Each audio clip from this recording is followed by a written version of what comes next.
Hello dear students, how are you? Hope you all are fit and fine.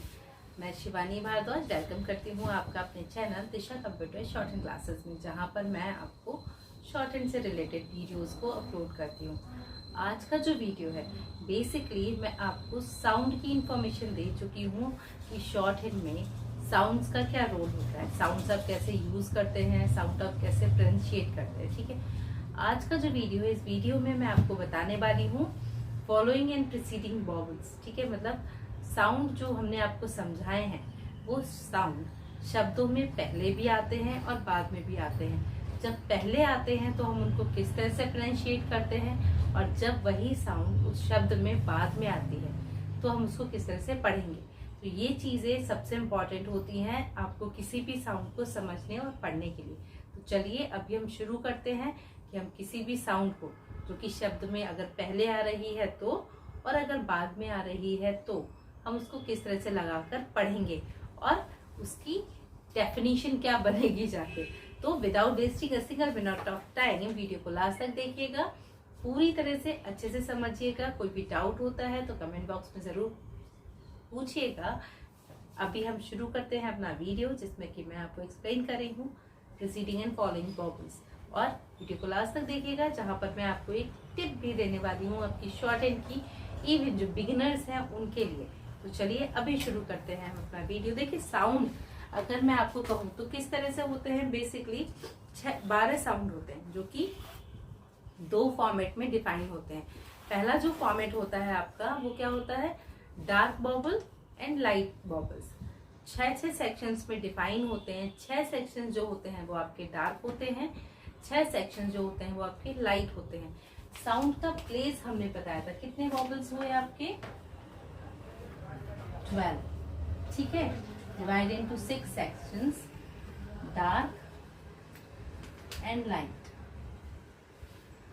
ये आपके symbols हो जाते हैं, ये light dot light dash, dark dot dark dash, ये symbols हो जाते हैं। तो यहाँ हम बहुत ज्यादा टाइम नहीं लगाएंगे, अभी हम जो मेन काम है वो प्रीसीडिंग एंड फॉलोइंग वॉवल्स। तो चलिए कुछ वर्ड्स के थ्रू इनको समझने की कोशिश करते हैं कि हम किस तरह से लगाएंगे। देखिए, साउंड में हमने क्या किया कि प्लेस डिफाइन किए थे, first second third, first second third. हर साउंड में, इवन हर कॉन्सोनेंट में हमने प्लेस डिफाइन किए थे। ये आउटलुक देना इसलिए जरूरी है ताकि आप समझ पाए साउंड को। ठीक है, बेसिकली जो थोड़े से टफ पड़ जाते हैं मैंने उन सभी को ले लिया है जहां हमने साउंड को डिफाइन किया था। अब हमें ये देखना है कि यहाँ पर आपके जो वर्ड्स आप बना रहे हैं वो किस तरह से डिफाइन होंगे। तो देखिए, पहला क्या है, अगर साउंड पहले आती है। ठीक है, तो अगर साउंड पहले आ रही है तो जैसे वर्ड है हमारा ALE, ए। अब यहाँ पर साउंड क्या आई, पहले भी आ रही है और बाद में भी आ रही है। अब हमेशा एक चीज को ध्यान दीजिएगा कि अगर साउंड पहले भी आती है बाद में भी आती है तो हमें फोकस कहाँ करना है, हमें फोकस करना है कॉन्सोनेंट पे, कि बेसिकली वहां पर कॉन्सोनेंट कौन सा आ रहा है, क्योंकि साउंड कहाँ लगाएंगे आप, साउंड तो कॉन्सोनेंट पे ही लगाएंगे। तो वहां पर कॉन्सोनेंट कौन सा आ रहा है उसके अकॉर्डिंग हम साउंड को प्लेस करेंगे। तो क्या है, ALE, कॉन्सोनेंट क्या है, L। तो हमने कैसे लिखा, देखिए ये L बनाया। ठीक है, अब यहाँ पर साउंड क्या आ रही है, अ की। ठीक, कैसे लिखा, L। जो E साउंड है, बेसिकली ये क्या होती है, लाइट साउंडेड जो वर्ड्स होते हैं वो हम एज्यूम करते हैं, समवेयर हम लगाते नहीं हैं, हम उनको समझ के पढ़ते हैं। तो E की साउंड हमने क्या कर दी, यहाँ पर ओमिट कर दी, गायब कर दी। अगर मैं L भी लिख रही हूँ तो अगर स्पेल वाइज मैं उसको डिफाइन करूंगी तो मैं क्या लिखूंगी, इसको मैं लिखूंगी ALEL। ठीक है, इसी तरह से देखिए वर्ड है आता है आपका अर्थ। ठीक, एप,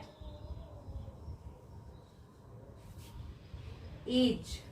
यहाँ पर भी देखिए क्या है, बेसिकली आप इस वर्ड से और ज्यादा इसको पास से समझ पाएंगे। एज हो गया, ईट हो गया। ठीक, ये वर्ड है। अब हमने इसको कैसे बनाया, जैसे अर्थ। तो अर्थ में क्या है, देखिए E और A both are sound, consonant क्या है, RTH। तो हम पहले क्या बनाएंगे, RTH, ये बन गया RTH। अब E की साउंड आ रही है, अर्थ। तो कैसे प्लेस करेंगे हम इसको, सेकंड प्लेस पे करेंगे, अर्थ। एप, यहाँ पर भी क्या है, आपकी सेकंड प्लेस की साउंड है, एज में भी सेकंड प्लेस की साउंड है, वर्ड आता है ईट, तो यहाँ हमारी ये थर्ड प्लेस की साउंड है। थर्ड प्लेस चूंकि हम क्रॉस द लाइन लिखते हैं, ये भी आगे आपको डीपली एक्सप्लेन करूंगी, बट अभी इन शॉर्ट आप समझिए कि लाइन के प्लेस डिफाइन करके हम उसे मैनेज करते हैं। तो ईट जो है वो थर्ड प्लेस का कॉन्सोनेंट हो गया, तो हमने क्या किया, उसको क्रॉस द लाइन लिखा। ठीक इसी तरह से हमने जैसे लिखा, अब बाद में आते हैं, ये क्या हो रहे थे, ये बिफोर थे, मतलब प्रीसीडिंग। अब आफ्टर अगर आ रहे हैं, साउंड क्या आ रही, इन वर्ड के बाद आ रही, तो हमने वर्ड बनाया, जैसे लिखा ले, ठीक है, वर्ड लिखा रे, पे, ओके, हमने लिखा जे,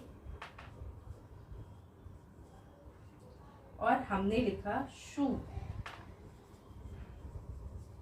इन सभी वर्ड्स में आप क्या देख रहे हैं, यहाँ पर हम कॉन्सोनेंट को पहले साउंड कर रहे हैं, मतलब कॉन्सोनेंट पहले बोल रहे हैं, देन हम वर्ड को प्रोनाउंशिएट कर रहे हैं या फिर साउंड को प्रोनाउंशिएट कर रहे हैं। तो देखिए पहले वाले में क्या हो रहा था, साउंड पहले आ रही थी शब्द के, किसके, कॉन्सोनेंट के पहले। अब कॉन्सोनेंट पहले आ रहा है, साउंड बाद में आ रही है, तो हम आफ्टर का डिफाइन करेंगे और किस तरह से लगाएंगे इसको, जैसे लिखना है ले, रे, पे, जे, अब शू, थर्ड प्लेस साउंड, शू। ठीक, तो इस तरह से हमने क्या किया, पहले साउंड आने पर और बाद में साउंड आने पर शब्दों को डिफाइन किया।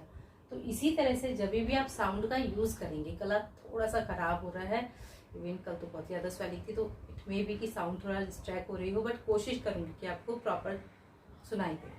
ठीक है, तो क्या किया हमने यहाँ पर, ले, रे, पे, जब भी आप इन शब्दों को बोल रहे हैं, आप इन शब्दों को प्रोनाउंशिएट कर रहे हैं, तो क्या हो रहा है कि जो साउंड है वो कॉन्सोनेंट के बाद आ रही है। अगर मैं हिंदी में कहूँ कि व्यंजन के बाद में साउंड आ रही है, तो जब बाद में आ रही है तो हम उसको बाद में ही लगाएंगे, और जब साउंड पहले आती है, पहले आने का मतलब होता है कि कोई भी शब्द स्वर से शुरू हो रहा है, अगर स्वर से शुरू हो रहा है तो शब्द में पहले स्वर ही लगाएंगे, और अगर आपका व्यंजन से शुरू हो रहा है तो व्यंजन बना के स्वर लगाएंगे। ठीक है, तो होप कि आपको समझ में आया होगा। इसी तरह से कई जगहों पे क्या होता है, जैसे हॉरिजेंटल स्ट्रोक्स होते हैं, तो वहां पर अब क्या करते हैं, साउंड को जब यूज करते हैं तो उनको, जैसे एक लिखना है, ACHE, अब ये लिख दिया एक, ठीक है, और यहाँ पर ये आ गई साउंड एक। इसी तरह से ईक लिखना है, ईक, ठीक है। इसी तरह से बाद में आने पर के लिखना है, ठीक है, जैसे हमने की लिखना है, थर्ड प्लेस पे आ जाएगी। जैसे हमने नो लिखना है, तो यहां हमने क्या किया, देखिए ये कर्व स्ट्रोक थे प्लस स्ट्रेट स्ट्रोक थे। जो थर्ड वाले सेक्शन में हमने काम किया, ये क्या था, ये आपके हॉरिजेंटल स्ट्रोक्स थे। हॉरिजेंटल स्ट्रोक्स में आपने साउंड को किस तरह से प्लेस किया, हमने यहाँ पर देखा, क्योंकि हॉरिजेंटल स्ट्रोक्स में बिफोर एंड आफ्टर का कंसेप्ट लिटिल बिट चेंज हो जाता है। वहां बिफोर आपके हाथ के ऊपर का हिस्सा और आफ्टर आपके हाथ के नीचे का हिस्सा। सेम यहाँ पर नो लिखा, तो एन में जो ऊपर का हिस्सा आ रहा है वो बिफोर है, जो नीचे का हिस्सा आ रहा है वो आफ्टर है।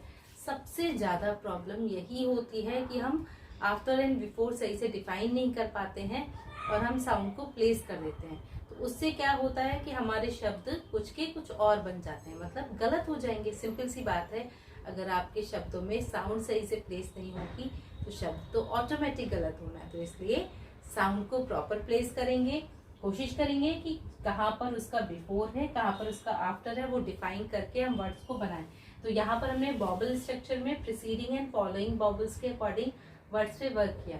ठीक है, नेक्स्ट वीडियो में जल्दी ही आपको बताऊंगी कि अगर दोनों साइड साउंड आती हैं तो आप उनको किस तरह से बनाएंगे, आप वहां पर किस तरह से साउंड को यूज करेंगे। ठीक है, तो होप ये वीडियो आपकी शॉर्ट एंड स्टडीज के लिए हेल्पफुल रहा होगा। अगर ये वीडियो आपकी शॉर्ट एंड स्टडीज के लिए हेल्पफुल रहता है तो प्लीज चैनल को लाइक, शेयर एंड सब्सक्राइब करना बिल्कुल मत भूलिएगा। Keep learning, keep watching, stay connected, have a good day.